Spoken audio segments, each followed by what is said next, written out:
Darshan. Adi Lakshmi said, Mr. Reddy used to say that he knew different kinds of great personalities and avadhutas like Chinnama, Dontulama, yogis like Ramananda, Manikyama, divine personalities like Sweet Mother, and Satya Sai Baba. He found that the Mother's way of pranam and darshan is completely different from others. He also asked the scholars of Sanskrit and also well-versed Veda pundits if this method of pranam and darshan exists in the scriptures. They informed him that they did not find this type of darshan. Mother, do you have any special preparations before darshan? Mother Meera, no. What do you do after darshan? Mother Meera, nothing special. Are you tired after darshan? Mother Meera, no. Do you like to give darshan? Mother Meera, yes. You have been giving darshan for 25 years. Are you not tired? Mother Meera, no. During darshan, people kneel down before you. How do you feel about it? Mother Meera, for me that has no special importance. People come because of their need. If they have devotion in their life, I receive it with tenderness and love. Why do people kneel? Mother Meera, if they do not kneel, I cannot reach to touch their head. When you first start to touch the head of a person, how do you feel? Mother Meera, they will feel something, but I do not feel anything. Is your method a new way of giving darshan? Mother Meera, yes. Who teaches this method? Mother Meera, no one. This is my way. What do you see in their eyes? Mother Meera, I see many things and help them to solve their problems. If you know a person's problem, why don't you talk to them about it? Mother Meera, I do not like to hurt or praise people by saying that they have this or that problem. If they have a problem, in silence I will help them. This is my way.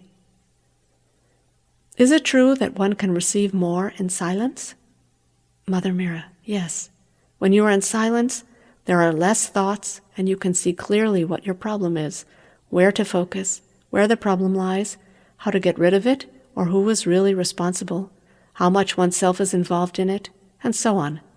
If you want to solve it with a calm mind, you find the solution, and when you pray, you also receive the solution to your problem. What is the best attitude towards darshan? Mother Meera, people can come for darshan with an open mind and freely, but they should not impose any conditions on the mother. For example, people ask if she is married or ill or has children. We must be free from all such mental constructions. Some people are satisfied with one darshan, and some are never satisfied. Why? Mother Meera, some are never satisfied because they are inwardly restless and have no patience. It is in their nature to never feel satisfied within themselves. When you touch the head, you see the white and red lines. Are they inside the body or outside the body? Mother Meera, inside the body. When do you stop darshan? Mother Meera, it depends on me. Do different people have different experiences during darshan? Mother Meera, yes. Does the same person always have the same experience in darshan? Mother Meera, no, it is different. Some people say that when you touch our head, it is not scientifically possible to give such energy within such a short time.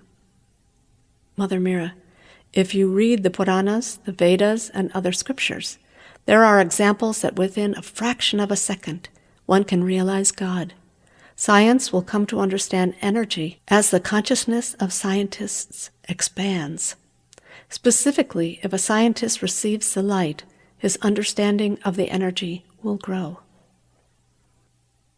What should my attitude be towards the energy I receive from you? Mother Meera, the energy or the light which you receive in darshan acts in its own way. It works in its own way. There is nothing for you to do. There are no specific laws or rules or regulations to follow. But you can pray and do japa and ask for the right attitude. The right attitude opens the mind and heart so true understanding and true feelings grow. I am coming from very far away, from Australia. I want to see your smile and hear your voice. Mother Meera, I give darshan in silence. If you want to come and have darshan in silence, it is okay. To hug or hear my voice or see my smile is not my way. Please do not repeatedly request things that are not my way. I have been coming to darshan for many years. I originally approached Mother with an open but very intellectually analytical mind. Now I feel overwhelming love that I never felt before in my life. But even on the physical level, I think that the Mother is not human, but divine. During darshan, the Mother is fully and equally concentrated on each person. Mother spends 2 to 3 hours, 4 days a week, year after year, giving darshan. In my experience, it is not possible for a human being to have such constant concentration. Is this true? Adi Lakshmi answered, "It is true.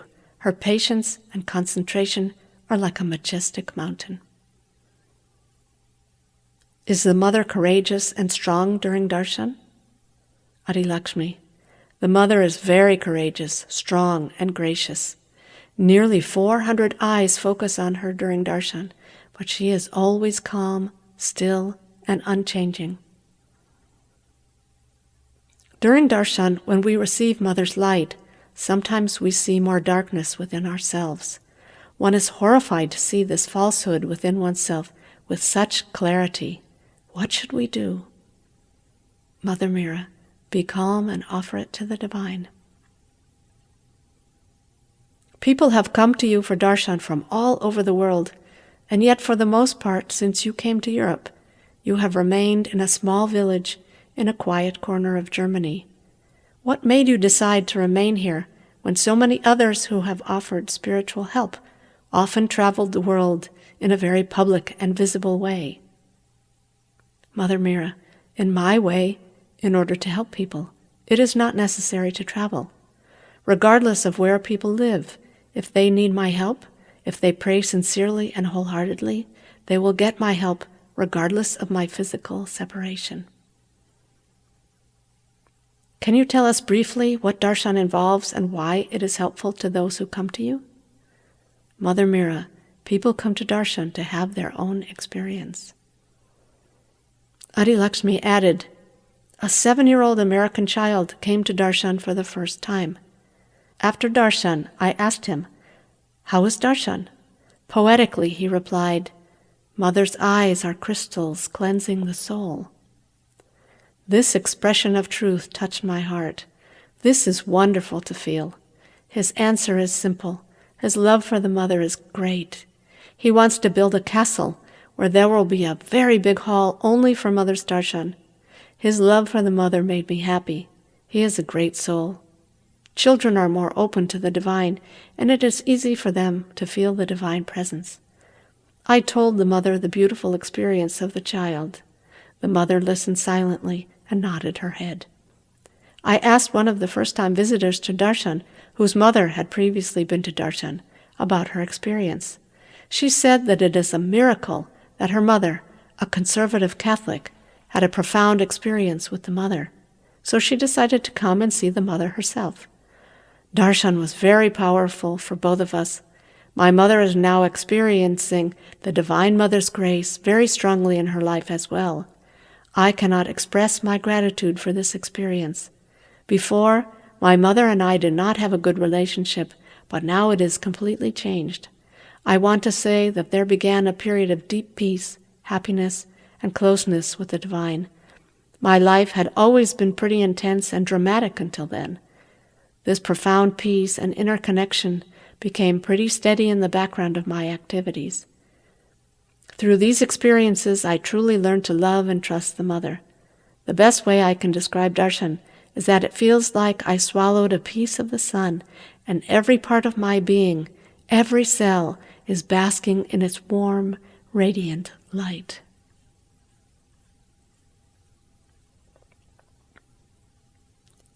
The divine and man.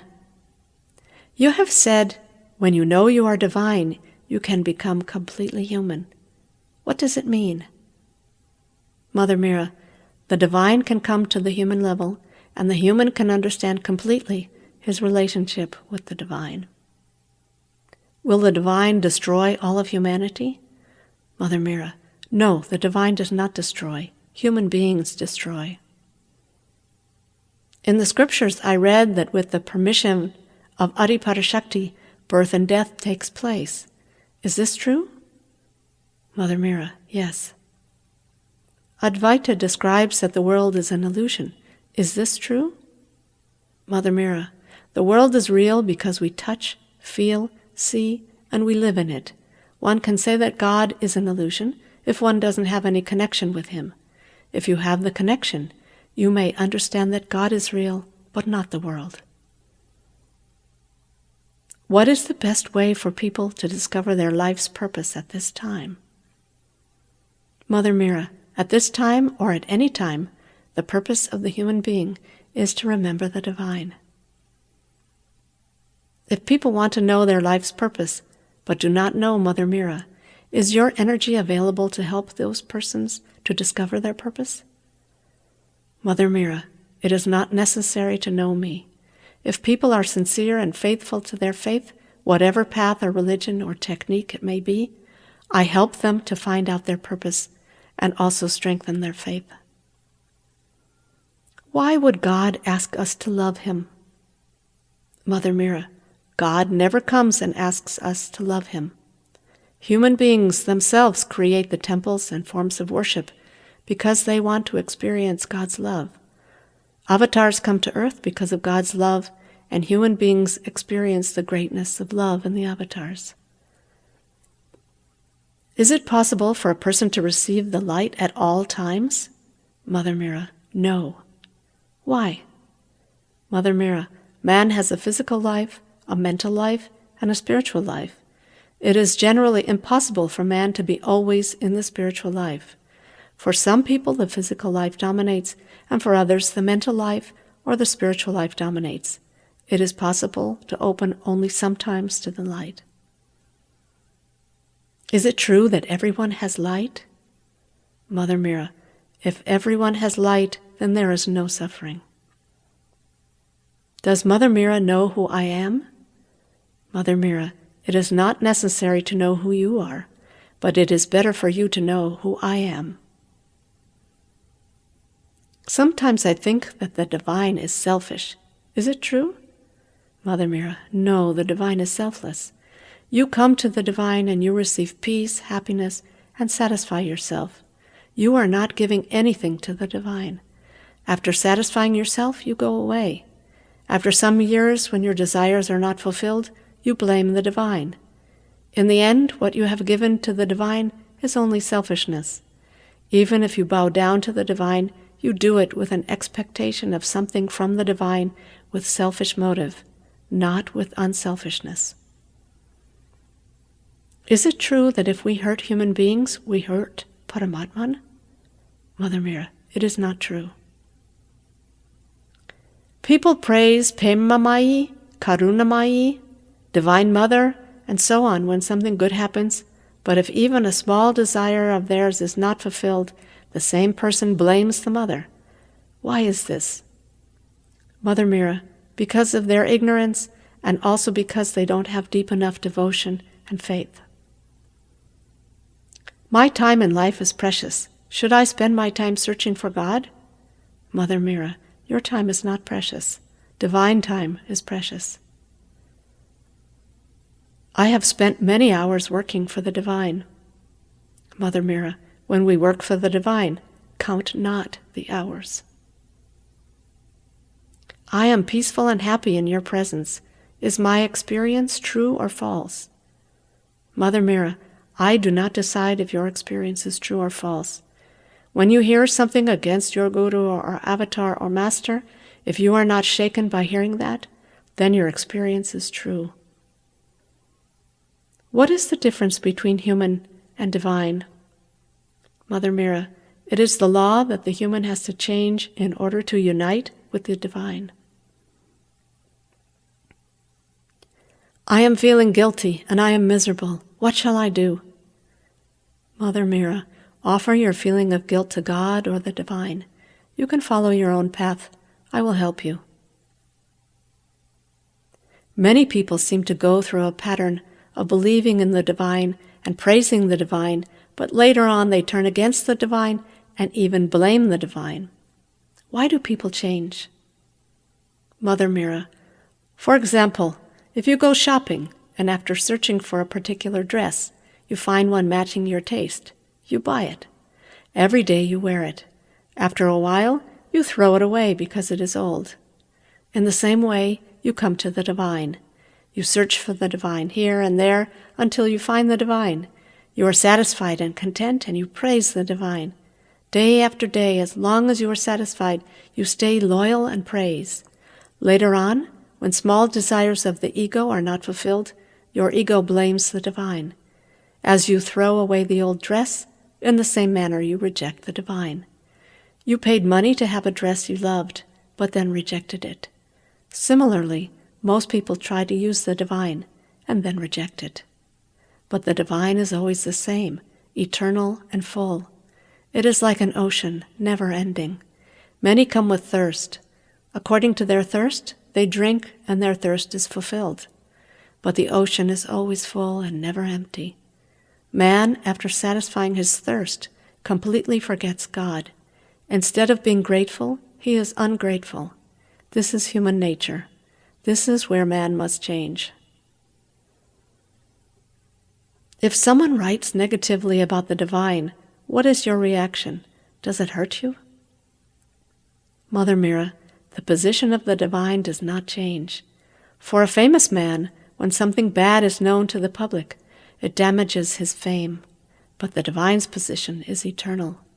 If someone writes something bad about the divine, it affects only the writer, a friend of the writer, or some of his relatives or persons who accept the writing, not everybody. If your faith is not strong, then it affects you, and doubt will dominate.